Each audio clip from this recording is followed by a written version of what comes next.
The 1974 men's lacrosse team was part of one of the greatest stretches a W&L athletics program has ever had. Coming off the program's first ever undefeated season and first NCAA tournament win in 1973, the Generals made their mark again in the spring of '74. W&L went undefeated in the regular season at 14-0 and completed the year with a 15-1 overall record.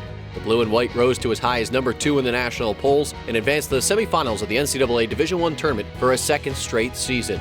The Generals possessed a high-octane offense that scored double-digit goals in all 16 games and averaged 14.8 goals per game. Defensively, W&L was just as strong, holding their opponents to single digits 11 times that season and giving up 8 goals per contest.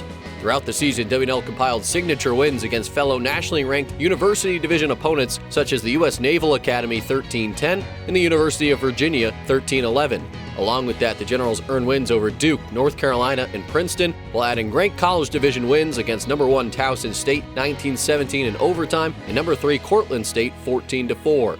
After a perfect 14-0 regular season, W&L defeated Navy 11-9 in the first round of the NCAA tournament to advance to the national semifinals for a second straight season. The Generals suffered their only loss of the year 11-10 to Johns Hopkins and finished the season ranked 3rd in the University Division with a 15-1 record. 7 Generals players were named All-Americans, with senior midfielders Ted Bauer and Skip Lickfuss and senior goalie Skeet Chadwick being named to the first team.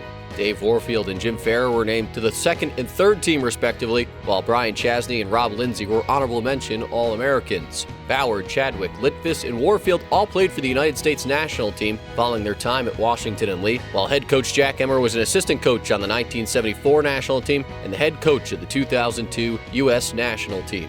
In addition to numerous players, coaches, and staff enshrined in the W&L Athletics Hall of Fame, Ted Bauer, Skeet Chadwick, Skip Lickfuss, and head coach Jack Emmer have all been inducted into the National Lacrosse Hall of Fame.